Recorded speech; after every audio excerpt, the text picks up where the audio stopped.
Rescue Bobcat won't stop talking to his Marine. Their bond is impossible not to love. He wasn't supposed to survive the night. The veterinarian had said it plainly, without cruelty, just the flat honesty of someone who had learned not to make promises the body couldn't keep. The Bobcat cub weighed less than 3 pounds. His left ear was torn almost clean through. There were burns along his hind legs, faint but unmistakable, the kind left by something hot and indifferent. He lay on a folded towel in a plastic carrier, and the only sign he was still alive was the faintest trembling of his rib cage. Once, then twice, then again. The Marine watching him through the wire door of that carrier didn't move. Staff Sergeant Daniel Rourke had survived 2 deployments to Afghanistan, a vehicle rollover in Helmand Province, and 3 separate incidents that his service record described in terms so dry and procedural they barely hinted at what actually happened. He was 34 years old, built like someone who had been working hard since before it was optional, and he was not, by any obvious measure, the sort of man who sat on a cold linoleum floor in a wildlife rescue center at 11:30 at night, watching a dying bobcat breathe. And yet, he hadn't planned to be here. He hadn't planned much of anything in the months since he'd come back to Montana. That was part of the problem. His sister Renata had dragged him along that evening because she volunteered at the center on weekends, and because she had been watching her brother move through the rooms of her house like a man, trying not to disturb a surface that might crack. He'd been back 8 weeks. He slept 4 hours a night, sometimes less. He didn't talk about the last deployment. He didn't talk about much of anything. He sat on her porch in the mornings with a cup of coffee he barely drank, staring out at the Yellowstone Valley the way men stare at things when they're not really seeing them at all. So she brought him with her. Not because she thought it would fix anything, just because she needed him out of the house, and because sometimes the only thing you can do for someone is put them somewhere that isn't where they've been. The cub had been brought in by a county fire crew 2 hours earlier. He'd been found in the aftermath of a grass fire that had jumped a ridge east of Billings, alone, disoriented, crying in the debris, no sign of a mother. The crew had wrapped him in an old work shirt and driven 40 minutes without stopping. Renata had been the one to accept the intake. She'd done the initial assessment, photographed the injuries, started the fluids. Then she'd stepped into the hallway and found Daniel standing exactly where she'd left him, arms crossed, back against the wall, eyes on the floor. "Come look at something," she said.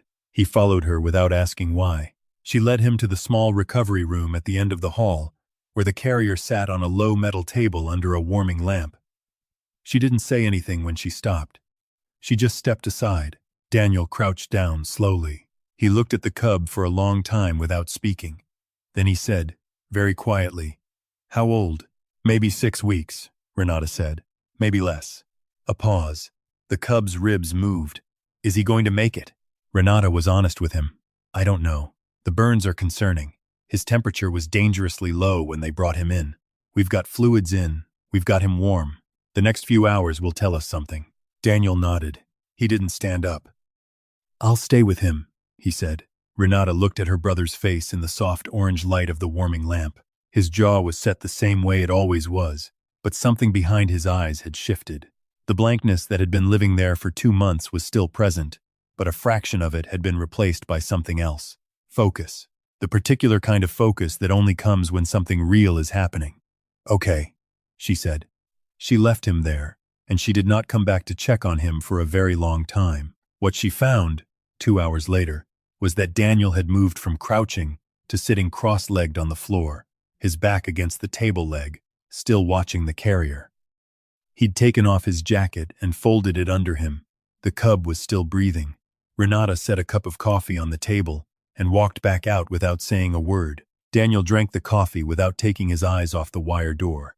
Around 1 in the morning, something changed. The cub made a sound. It wasn't much, a thin, broken thing, barely louder than breath, but high-pitched and deliberate. Daniel straightened. He leaned forward until his face was almost level with the front of the carrier, and he said the first thing that came to mind. "I hear you," he said. "I'm right here." The cub made the sound again. Daniel reached into the carrier very slowly, palm up, and let the backs of his fingers rest against the towel an inch from the cub's face. He didn't touch him. He just let the warmth of his hand sit in the animal's airspace, something close but not pressuring, something present but not demanding. The cub turned his torn ear toward it. Daniel stayed like that until the center's overnight volunteer arrived at 2 in the morning and found him still on the floor, hand inside the carrier, eyes open. "You can go home," the volunteer told him. "I've got him. I'm fine," Daniel said. The volunteer, who had been doing this long enough to know when an argument would go nowhere, poured herself a cup of coffee and left him to it. The cub made it through the night. By morning, he had a name. Daniel hadn't intended to name him. He'd told himself twice, somewhere in the small hours, that naming an animal you didn't own and couldn't keep was exactly the kind of sentimental misstep he did not need to be making. He was at a rescue center. People brought things here to recover, and then they went somewhere else. That was how it worked. But somewhere around 4 in the morning, the cub had pushed himself up onto his front paws for the first time, wobbly and shaking, and turned toward the wire door with those yellow eyes and made the sound again. Louder this time, insistent. "What?" Daniel said. The cub stared at him. "What do you want?" Another sound, this one slightly different, shorter, almost conversational. Daniel sat back and looked at him for a long moment. "Sergeant," he said, for no particular reason. The cub blinked. "Okay," Daniel said. "Sergeant." That was how it started. Renata arrived at 7:30 to find her brother asleep in a chair he'd pulled in from the hallway, chin on his chest, with the carrier on the table beside him and a bobcat cub sitting upright inside it, watching the door with the focused patience of someone waiting for a very specific person to return. When Daniel stirred awake, head jerking up the way it always did, eyes scanning before his mind caught up, Sergeant made a sound, not afraid, announcing. Daniel exhaled. His shoulders dropped half an inch. Renata watched that happen and didn't say a word. She turned around and went to make breakfast, and she cried a little in the kitchen where nobody could see her. The weeks that followed had a shape that neither Daniel nor the center's staff had quite anticipated.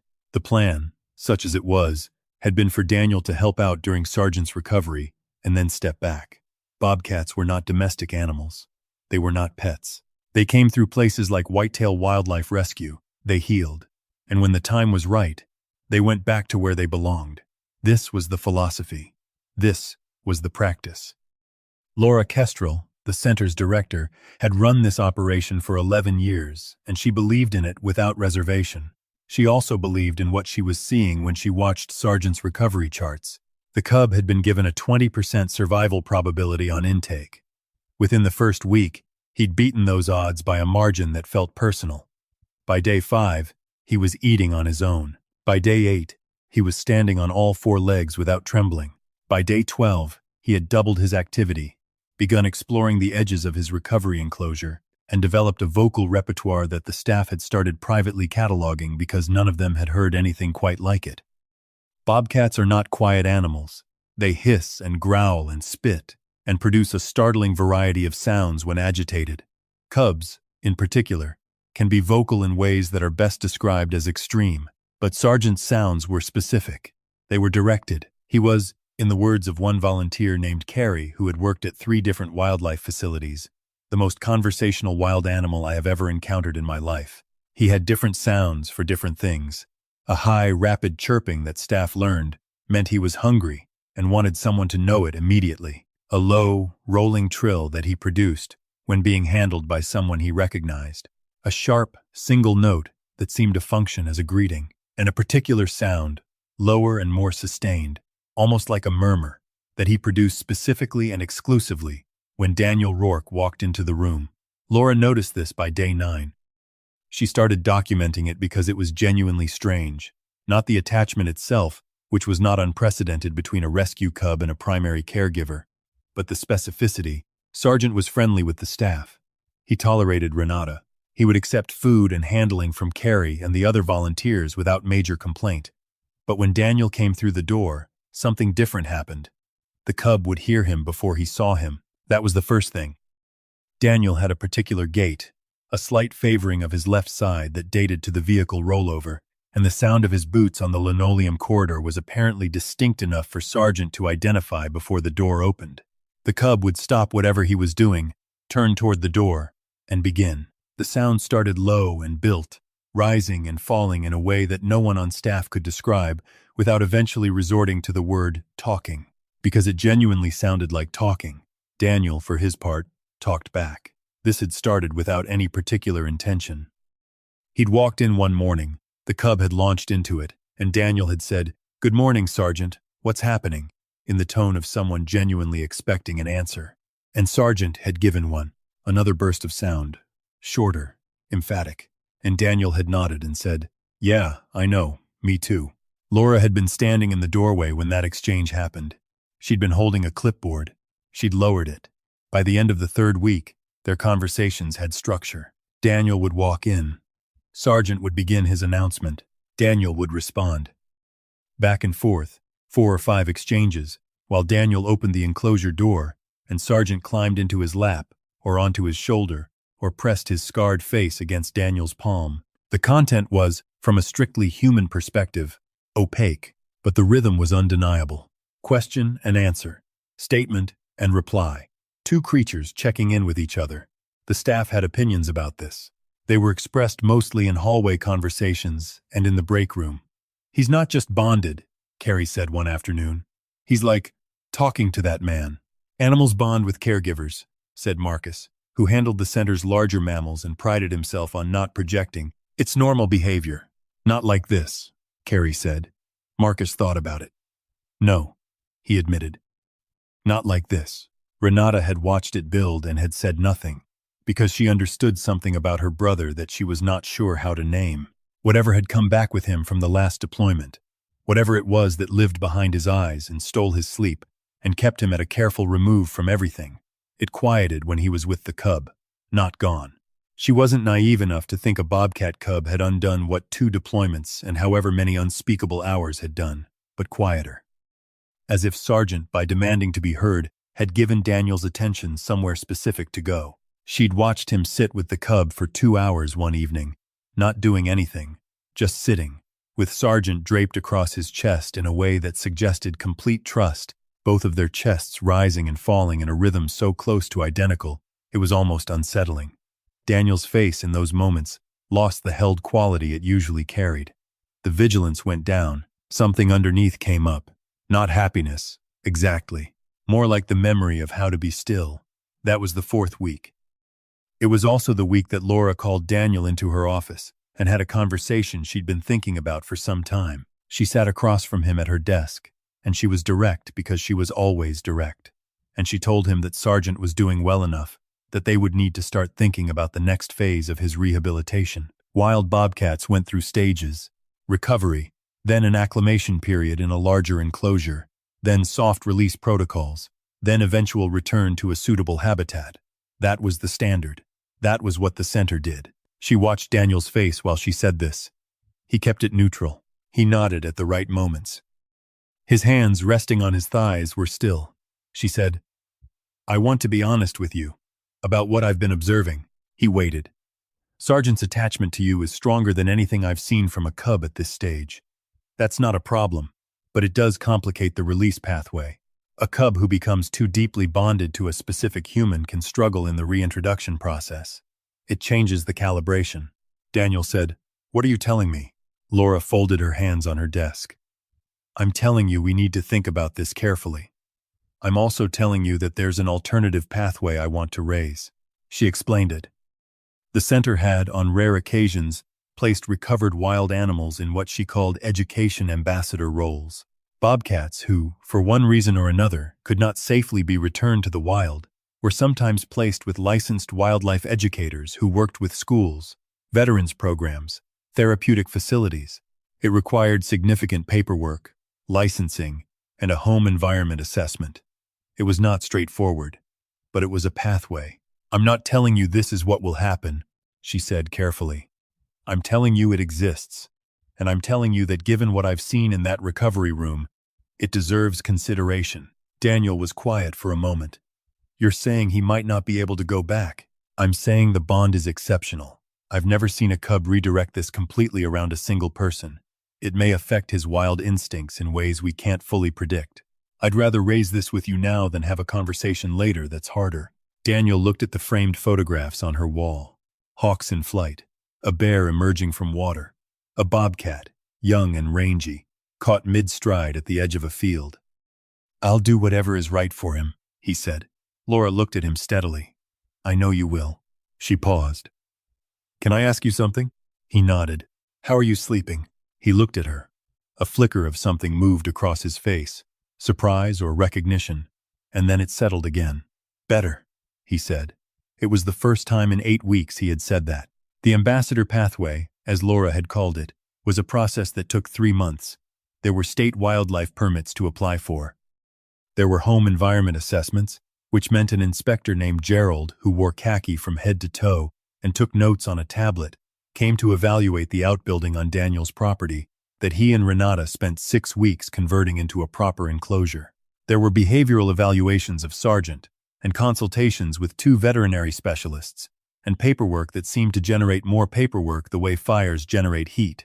Daniel did all of it. He was meticulous about it. He drove to the state wildlife office in Billings twice, showed up with his documentation in order, answered questions with the precision of a man accustomed to briefings. He spent 3 weeks building out the enclosure with the same focus he'd once given to things he preferred not to remember, measuring twice, checking load-bearing specs, researching enrichment environments for semi-captive bobcats with a thoroughness that Renata observed with wide eyes. "You built a better room for that cat than you have for yourself," she told him. "He needs more space," Daniel said. "Daniel." "What?" She looked at him across the half-finished enclosure, afternoon light cutting through the gaps in the board and batten siding he'd started putting up that morning. "Nothing," she said. "It looks good." At the center, Sergeant grew. He grew quickly, the way all cats do when they're eating enough and staying warm, filling out from the fragile bundle of the first night into a solid, golden-eyed, tufted-eared young bobcat with opinions and the voice to express them. He was still small for his age, probably always would be, the burns and the early trauma having cost him something in his physical development. But his personality had not been diminished by any of it. If anything, the opposite. He had developed routines with a specificity that the staff had given up pretending wasn't remarkable. Mornings were for announcement, the full vocal treatment beginning the moment Daniel's truck turned off the road outside, the sound of the engine apparently distinct enough to trigger the sequence a full 3 minutes before Daniel reached the building.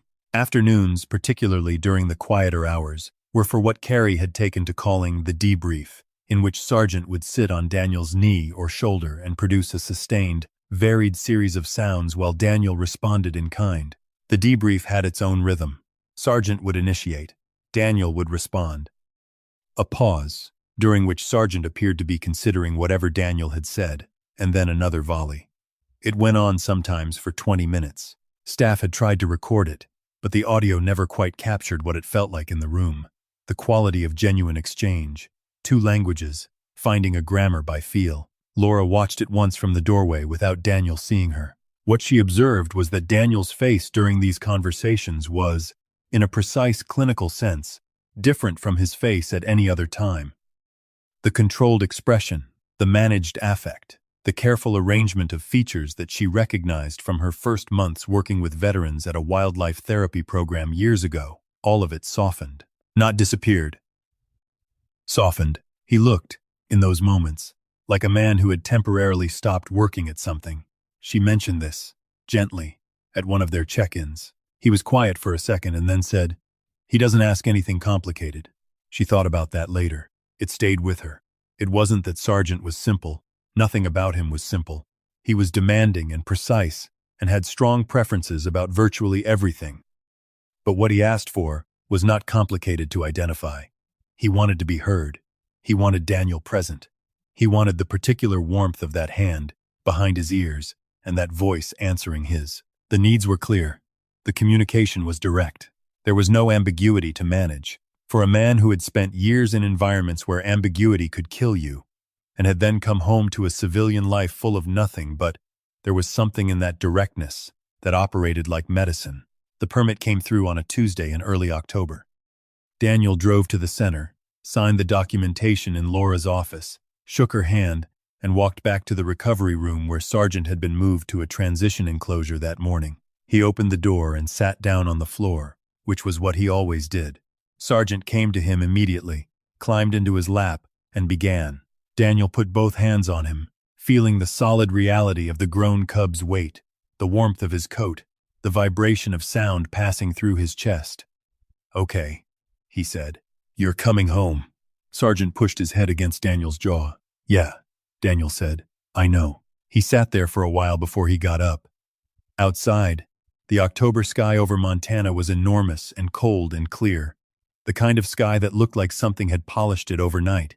Daniel drove home with Sergeant in a carrier in the back seat, the cub making intermittent sounds the whole way that Daniel answered without taking his eyes off the road. Renata was waiting at the property when he pulled in. She'd told him she wouldn't make a big deal of it and then made a big deal of it anyway by being there with soup on the stove and a look on her face she was trying very hard to keep assembled. She watched Daniel lift the carrier out of the truck. She watched him carry it toward the enclosure, talking the whole time, low and continuous, the way you talk to someone after a long trip. She pressed her lips together and went inside. The enclosure had turned out well. 3 connected spaces, different surfaces, a climbing structure that Daniel had built from materials a local ranch had given him, a heated shelter for winter nights, sightlines in every direction. Sergeant stepped into it and did what cats do, moved through it in a series of careful, methodical investigations, sniffing every corner, testing every surface, climbing the structure once, coming back down, sitting in the highest point and surveying. Daniel sat outside the mesh and watched him. "What do you think?" he said. Sergeant looked at him from his perch. "Too much?" Daniel said. A sound. Short, not negative. "Okay," Daniel said. "Good." He sat there until the sun went behind the ridge. That winter was the first winter in 3 years that Daniel Rourke slept more than 6 hours on a regular basis. He didn't figure this out by counting. He figured it out because one morning in December he woke up to light at the window and looked at his phone, and the number on the screen was 7:42, and the feeling in his chest was not the usual braced, already moving, before, you're awake, sensation. It was something closer to rested. He lay there for a moment with that, just noticing it. Then he heard it. Through the wall, through the yard, faint but clear, the morning announcement beginning. Sergeant's voice, carrying all the urgency of a creature who had information to convey and a specific person to convey it to. Daniel pushed back the covers and got up. By the time he reached the enclosure with coffee in his hand, Sergeant was at the mesh, eyes bright, voice continuing. He had things to report. The night had been eventful, apparently, or at least worth discussing. "All right," Daniel said, settling into the camp chair he'd positioned outside the wire. "Let's hear it," Sergeant told him. Daniel listened. This was their morning. Every morning, through November and December, and into the hard blue cold of January. This was how it started. Sergeant's account of whatever the night had brought, sounds and silences sorted into something with the texture of narrative. Daniel responding with the periodic affirmations and questions that kept it going. The coffee cooled in his hands. His breath made small clouds in the cold air. The mountains sat enormous and white in every direction. He was present in a way he hadn't been in a long time. The Veterans Center in Billings had been after him to come in since September. He'd been aware of this and had responded to their calls in the particular way of someone who intends to do something and keeps not doing it. He had reasons. He didn't deny that he had reasons. He just had also, until recently, had very little in him that could be redirected toward doing anything about them. In February, he went. He drove in on a Tuesday, parked in the lot, walked into the building, and sat in the waiting room for 20 minutes filling out intake paperwork. The counselor he met with was a former Army captain named Yvonne Marsh, who had the particular quality of being able to sit in silence with someone without making it uncomfortable, which Daniel recognized and appreciated. He talked for 40 minutes. Some of it he'd never said out loud before. It came out unevenly, with long stops, with the occasional revision, with the kind of careful forward motion of someone testing ice. Yvonne listened. She asked a question here and there. She didn't push. At the end of the session, she asked how he'd decided to come in. He thought about it. "Something changed," he said. "I started sleeping better. I started having mornings where I could think. And once that started, it got harder to keep not coming." She asked what had changed. He was quiet for a second. "I got a Bobcat," he said. There was a pause. "Tell me about that," Yvonne said. So he did. He told her about the center and the carrier on the table, and the warming lamp, and the sound the cub made at 4 in the morning. He told her about the conversations, how ridiculous that word was, conversations, with a bobcat, but also how accurately it described what happened. He told her about the mornings with the coffee and the camp chair and the mountains. He told her that the thing about Sergeant was that he needed something specific, every day, and that thing could only come from Daniel. Not because Sergeant couldn't survive without him, but because Sergeant had decided, with the absolute conviction that animals apparently brought to these decisions, that Daniel was his and Daniel was who mattered and anything else was beside the point. He waits for me, Daniel said. Every day, every single morning he waits. And when I get there, he has things to say. Yvonne was quiet. It sounds like he trusts you, she said. Daniel looked at the window. Outside, February had the streets white and still. Yeah, he said, he does. Another pause. How does that feel? Daniel took a breath. Like I owe him, he said. Yvonne let that sit. What do you think you owe him? She asked. He didn't answer right away. He turned it over the way he turned things over now, slowly, with patience that was new. Showing up, he said finally. Every morning. Being there. Being okay enough to be there. He looked at her. I can't be checked out when I'm with him. He notices. He knows. I don't know how he knows, but he does. If I'm somewhere else in my head, he notices it right away, and he'll just sit in front of me and make this sound until I come back. A small smile moved across his face, surprised. He calls me back, he said. Every time I drift. He just calls me back. Spring came the way Montana springs come, sudden and assertive after a winter that has made itself very clear about its nature. The snow pulled back from the lower valleys first, leaving the pastures green and wet, and the light changed in the specific way that makes you feel the earth is rotating towards something rather than away. Sergeant changed with it.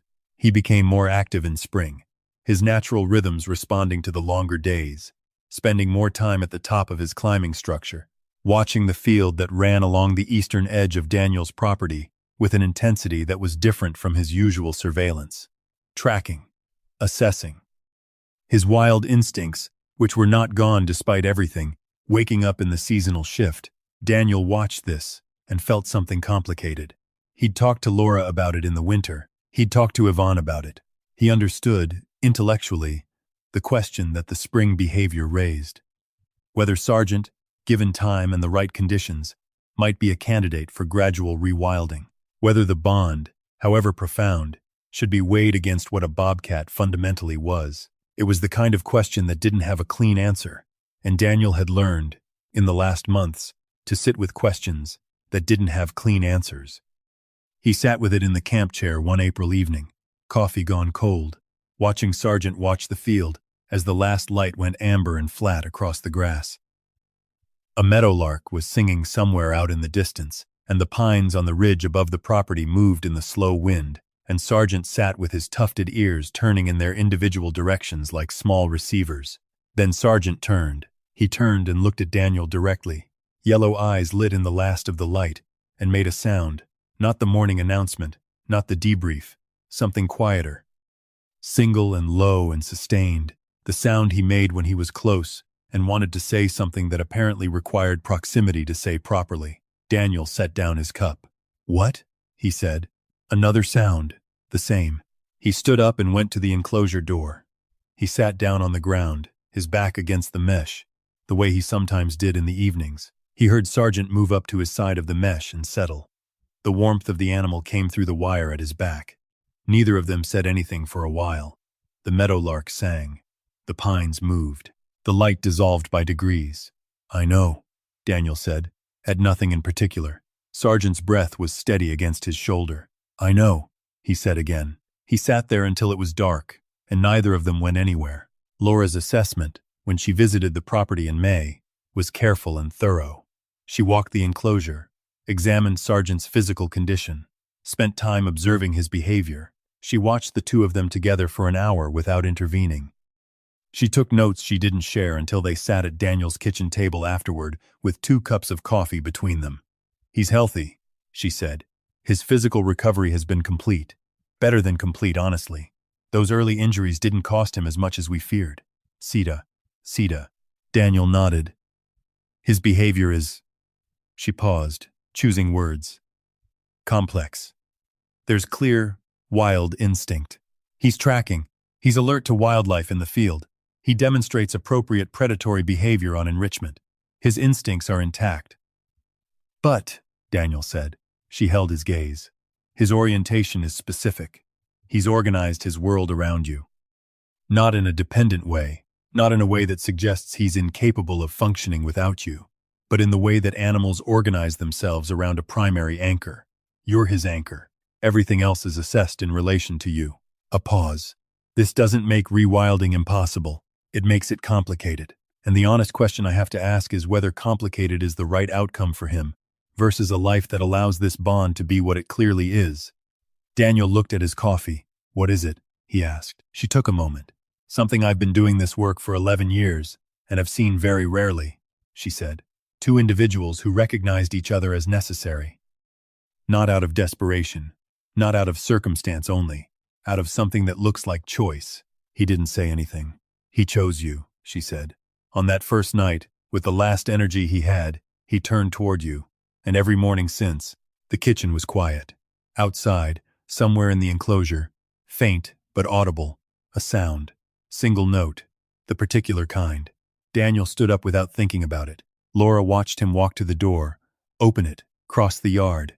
She watched Sergeant come to the mesh, watched the morning exchange begin even though it was afternoon. Watched Daniel crouch down, hands on his thighs, voice low and steady, the conversation picking up from wherever it had been left. She looked down at her notepad. She wrote, "Ambassador placement confirmed appropriate and permanent." Then she wrote something that wasn't part of any form. She wrote, "Both parties in recovery. Both parties doing well." She closed the notepad. The meadowlark was singing again. What followed was not dramatic. It was something quieter than that, and deeper. Daniel went back to the Veterans Center every Tuesday.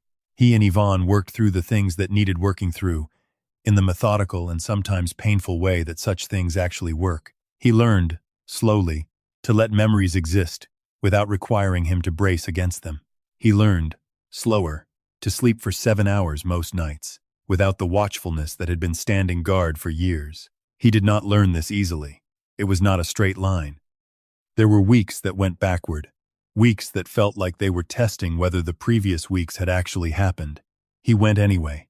He kept showing up. He called Renata on Tuesday evenings sometimes, and she picked up every time, and they talked about nothing in particular for 20 minutes, which was its own kind of medicine. The camp chair in front of the enclosure became a fixture. In summer, Daniel would sit there in the early evenings, and Sergeant, who now had the full-grown solidity of a young male bobcat, would come and settle nearby, watching the same field, breathing the same air. Their conversations had not diminished with time. They had deepened. Sergeant had added to his vocabulary in ways that Daniel documented with a precision that Carrie from the center, who visited occasionally, described as both rigorous and slightly unhinged. "You have a spreadsheet," she said. "It's a notes document," Daniel said. "It has categories. It's organized." Carrie looked at the notes document. There were 17 entries across 3 months, each with timestamps and a phonetic transcription, and Daniel's best interpretation. The interpretations ranged from specific to philosophical. "Something about the deer," she read aloud. "He'd been watching the field all morning," Daniel said. "There were deer at the edge the night before." "I'm about 60% on that one." Carrie scrolled down. "Complaint. Food-related. Minor," she read. "His dinner was 6 minutes late. You know it was 6 minutes late." "I checked." She handed the phone back to him. "You've never been this organized about anything in your life," she said. Daniel thought about it. "No," he said, "but he's worth being organized about." She left that evening and called Renata and told her everything, including the spreadsheet, and Renata went quiet in the way she went quiet when something had moved her, and then said, "He used to lose things all the time, couldn't track anything, couldn't hold attention." "I know," Carrie said. "He's different," Renata said. "Very." A pause. "It's the cat," Renata said. "It's both of them," Carrie said. "I think they fixed each other." Autumn turned the valley gold, and the conversations continued. By October, a year from the ambassador placement, Laura submitted documentation to a regional veterans and wildlife therapy coalition that Sergeant and Daniel would be willing to participate in a school and therapeutic facility visit program. It was not something Daniel had volunteered for immediately. It had taken some months of Laura suggesting and Daniel turning it over. What moved him, eventually, was a conversation with Yvonne about what recovery was for. Not just for you, Yvonne had said, though that matters completely, but also, what does it make possible? What can you do now that you couldn't do before? He'd thought about Sergeant, about the particular quality of being called back, about what it was like to be in a room with a creature that paid complete attention, that demanded complete presence, that made the elsewhere of a struggling mind irrelevant by the sheer volume of its need to be heard. He thought about who might need that. The first visit was at a school in Billings, a 5th grade class studying wildlife. Sergeant traveled in his carrier with the particular confidence of a cat who has decided that unusual situations are beneath concern, and he sat in the center of the room while 22 10-year-olds stared at him in a silence so complete you could hear the ventilation system. Then a girl in the back said, very quietly, "Is he going to talk?" Daniel looked at her, then at Sergeant, then back. "Probably," he said. Sergeant considered the assembled audience. Then he made the sound. Not the morning announcement, not the debrief. The single, low, sustained note. The one that meant something close and specific. 22 children and 1 teacher held their breath. Daniel crouched down beside the carrier. "What are you saying?" he said. Sergeant said it again. "He says hi," Daniel told the room. The girl in the back said, "Hi, back." And something broke open in the room, the way sunlight breaks through cloud cover. Not gradually, but all at once. Warmth arriving where there wasn't any before. Daniel looked at the teacher, who had her hand over her mouth. He looked at Sergeant, who was doing what Sergeant always did when the person he'd chosen was right there and paying attention, making himself known, making himself understood, saying whatever he needed to say to the only person who had ever learned how to listen. The room was full of children asking questions. Sergeant's ears moved in their individual directions. Daniel answered what he could. Outside, Montana continued to be enormous and cold and lit up amber in the October afternoon, indifferent to outcomes the way landscapes are. Inside, a Bobcat and a Marine held a conversation that nobody fully understood but everybody needed to hear. There were things that happened in those visits that Daniel hadn't predicted. The third visit was at a residential facility for veterans about 40 minutes outside of Billings. 9 men and 3 women, various ages and branches, gathered in a day room with fluorescent lights and folding chairs, and the particular kind of quiet that settled over groups of people who had learned not to fill silence with noise. Sergeant sat in his carrier in the center of the room, and Daniel explained, briefly, who he was and how they'd met. Not the full version, the condensed version, the version that covered the facts without much of the rest.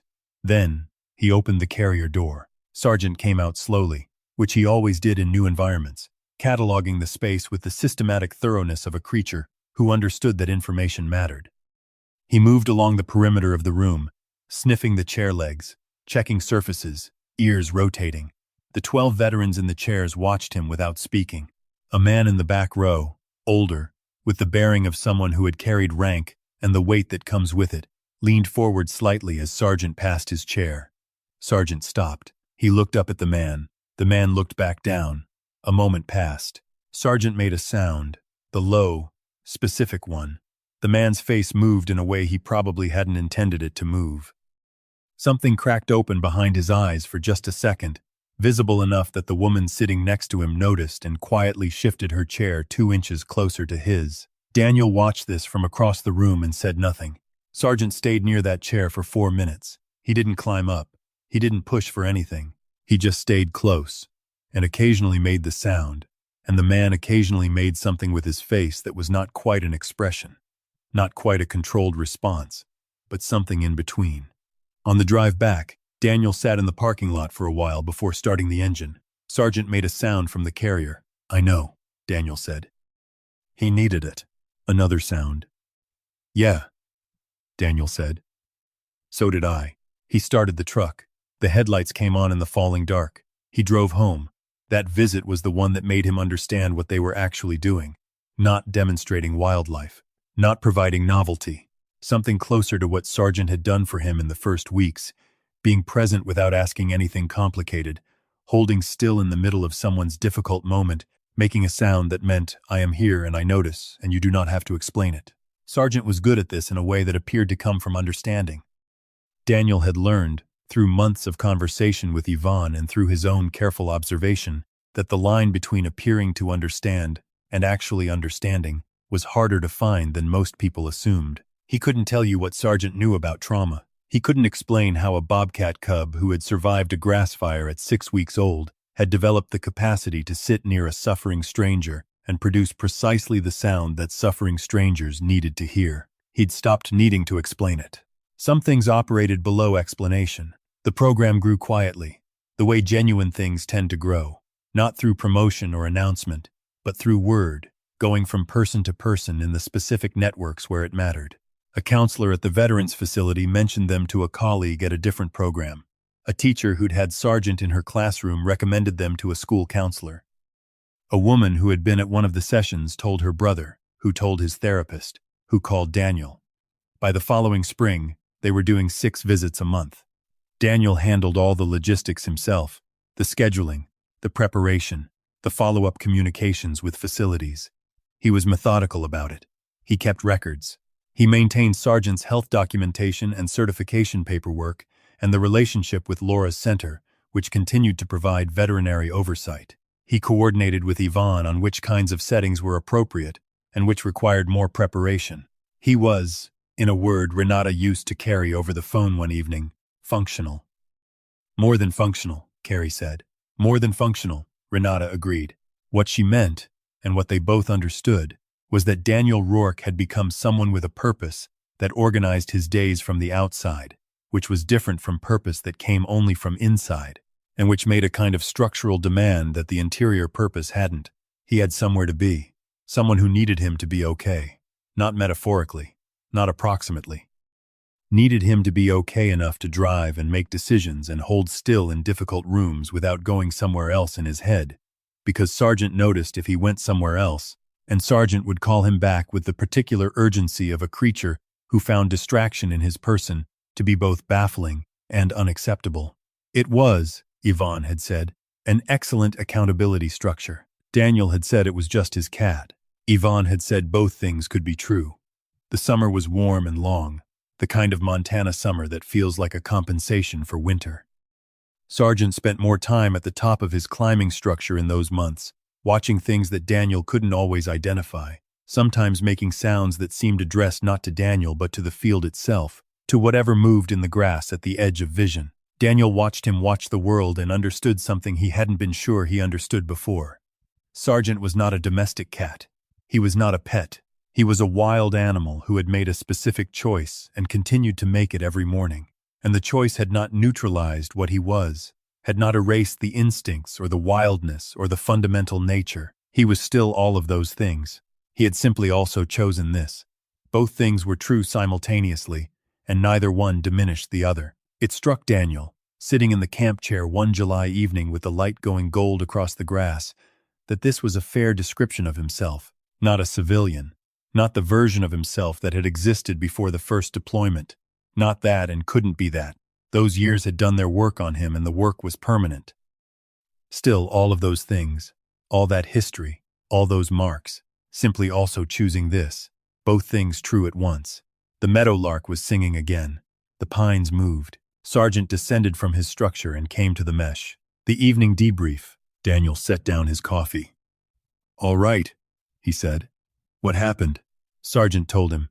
"It went on for a while. The light dissolved by degrees, and neither of them went anywhere, and the mountains stood enormous and patient in every direction, and the conversation continued, which was all it had ever needed to do. They worked it out. They always worked it out. That was the thing about it." The thing that Yvonne pointed to once in a session, gently and carefully, as an example of something. "You've learned to regulate together," she said. "You read his state and he reads yours. When one of you is off, the other notices. That reciprocity, that mutual attunement, it's not just sweet, it's therapeutic in a clinical sense. You're each other's co-regulator." Daniel turned that over. "Is that what that is?" he said. "You tell me what it feels like." He looked at the window. "It feels like being held to account," he said, "by something that doesn't judge, just notices, and then says something about it." She nodded. He calls you back, she said, remembering what he'd said in February. Every time, he said. He left that session and drove home as the sun went behind the ridge and the temperature dropped the way it does in October in Montana, fast and complete. He pulled into his property as the yard light came on automatically, cutting a pale circle in the dark. From across the yard, from the enclosure, a sound. The morning announcement, which was also sometimes the evening announcement, context adjusted. Daniel got out of the truck. He walked across the grass, his breath visible in the cold air. He settled into the camp chair, the familiar position, his back against the mesh. The warmth of Sergeant came through the wire immediately. "I know," Daniel said. "I heard you." The sound continued for a moment, then settled into something lower. "Yeah," Daniel said. "Long day." The field stretched out dark and wide in front of them. The stars were starting in. The pines on the ridge were dark shapes against a sky that was turning from iron to black. Neither of them went anywhere, because that was what this was. Not a rescue, though it had started as one. Not a therapy, though it had become that, in its own sideways way. Not a story about an animal healing a broken man, because that framing, however comfortable, missed what was actually true. The truth was simpler and harder and better than that. Two beings, both of them marked by things that had happened to them, both of them carrying something that took up space, finding each other in a room at night, one of them trembling, one of them watching. Learning, one exchange at a time, the particular language between them that nobody else would ever fully decode. Sergeant had called. Every morning since that first night, Daniel had answered.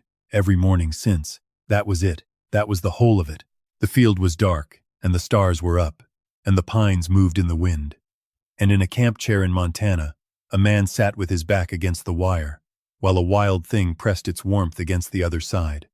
And the conversation continued, low and steady and unfinished, the way conversations do when neither party has any intention of stopping. If this story reached something in you, let me know in the comments. Drop a 1 if you believe some bonds find each other for a reason. Drop a 0 if Sergeant and Daniel showed you something about what it means to really listen. Your voice matters here. And if you want to follow more stories of unlikely trust, of healing that comes from the places you least expect it, of wild hearts and human ones finding their way to each other, subscribe and stay with us. There are more stories ahead, stories that will sit with you long after you've closed the window. I'll see you in the next one.